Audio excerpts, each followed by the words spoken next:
میری اور اس کی ملاقات بہشت کے بند پڑے دروازے پر ہوئی تھی۔ میں اس سے ذرا دیر پہلے بڑی لمبی اور کٹھن مسافت کے بعد پیچیدہ در پیچیدہ راستوں سے گزرتی اپنے لہو لہان پرزوں کا بوجھ اٹھائے تھکن سے چور بہشت کے بند پڑے دروازے تک پہنچی تھی اور ٹوٹ چکی سانس کے ساتھ دروازے کے سامنے یوں آ گری تھی کہ جیسے شکار ہو چکا پرندہ۔ مجھ سے کچھ ہی دیر بعد وہ بھی لہو لہان ایک ہاتھ میں اپنا کٹا سر پکڑے ہوئے اور دوسرے ہاتھ سے اپنے ٹکڑوں کا ڈھیر گھسیٹتا ہانپتا ہوا میرے سامنے بہشت کے بند دروازے پر یوں اترا تھا جیسے بہت جلدی میں اندھا دھند دوڑا چلا آ رہا ہو۔ اپنے ارد گرد کا بھی ہوش نہ تھا اسے۔ بس پہنچتے ہی اس نے بہشت کے دروازے سے اپنے پرزے اور تن سے جدا ہو چکا سر ٹکرانا اور چلانا شروع کر دیا کہ دروازہ کھولو، میں آ گیا ہوں، حوروں کو بتاؤ میں پہنچ چکا ہوں، فرشتوں سے کہو بہشت کے دروازے پر کھڑا ہوں، فرشتوں، حوروں، آؤ مجھے سلام پیش کرو، میں زیادہ دیر انتظار نہیں کر سکتا، بہت تھکا ہوا ہوں، سیدھا قربانی دے کر آ رہا ہوں، ٹکڑے ٹکڑے ہو چکا ہوں، دروازہ کھولو، دروازہ کھولو حوروں، دروازہ کھولو، فرشتوں دروازہ کھولو، حوروں، فرشتوں۔ بڑا ہی مالکانہ انداز تھا اس کا، جیسے یہ طے تھا کہ اس دروازے کو اس کے لیے کھولنا ہی ہے، مگر انسان کی حد نگاہ سے بھی اونچا، خلا میں کہیں جا کر اوجل ہوتا بھاری اور دوبیز دروازہ یوں ساکت و جامد کھڑا تھا جیسے ایک سانس جتنی جنبش کی بھی اجازت نہ ہو اسے۔ سیاہی مائل قدیم ترین لکڑی پر پڑی خراشیں بتا رہی تھی کہ میری اور اس کی طرح کے کئی اس دروازے سے سر ٹکراتے رہے ہیں۔ کس پر یہ دروازہ کھلا اور کس پر نہیں، کسی بھی نشان میں مگر کوئی جواب نہ تھا۔ وہ اپنا تن سے جدا ہو چکا سر بہشت کے بند دروازے سے ٹکراتے ٹکراتے جب نڈھال ہوا تو شاید پہلی بار میری طرف متوجہ ہوا، مگر یوں جھونکا جیسے میری موجودگی اس کے لیے مقام حیرت ہو۔ اس کی کٹی پھٹی پیشانی پر بل سا پڑ گیا۔ تو کون ہے؟ میں نے اپنی کٹ چکے پرزوں پر نگاہ ڈالی تو لگا کہ کچھ بھی تو نہیں میں سوائے گوشت کے لوتھڑوں کے، پر جس احساس کی شدت کے ساتھ میں بارود، دھول اور دھوئیں سے تڑپ کر اٹھی تھی اور آہو بکا کرتی اس طرف دوڑی چلی آئی تھی، وہی بے اختیار کہہ بیٹھی میں ایک ماں ہوں۔ اس نے مجھے سر سے پاؤں تک ایک حقارت بھری نگاہ سے دیکھا۔ مگر تو عورت ہے۔ عورت ہی تو ماں ہوتی ہے، میں نے اسے یاد دلانا چاہا۔ مگر یہاں بہشت کے دروازے پر ایک عورت کا کیا کام؟ بہشت پر اس کے مالکانہ انداز سے میں گھبرا گئی تھی کہ کہیں وہ اس دروازے سے مجھے ہٹانے کا اختیار نہ رکھتا ہو۔ میں تو بس اس دروازے کے راستے ایک ذرا سی فریاد بھیجنے آئی ہوں اپنے رب کے حضور۔ فریاد؟ کیسی فریاد؟ بہشت فریاد کرنے کی جگہ نہیں ہے عورت، بہشت تو مومن کے عمل کا صلہ ہے، جیسے میں اپنا صلہ لینے آیا ہوں۔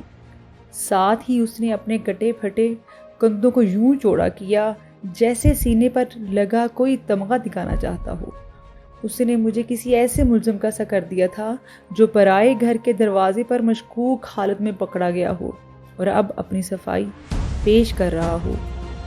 نہیں، میں کوئی صلہ مانگنے نہیں آئی، میں تو خود کش دھماکے میں مارے گئے لوگوں میں سے ایک ہوں۔ پیچھے رہ گئے میرے 4 چھوٹے سے بچے دھماکے والی جگہ پر مجھے آوازیں دیتے پھر رہے ہیں اور بکھرے پڑے انسانی اعضاء میں مجھے ڈھونڈ رہے ہیں۔ ماں ہونا بے بسی کے ساتھ ان کی بے بسی دیکھ نہیں سکتی، ابھی تو وہ خود سے جینا بھی نہیں سیکھ پائے کہ میں پرزے ہو کر بکھر گئی۔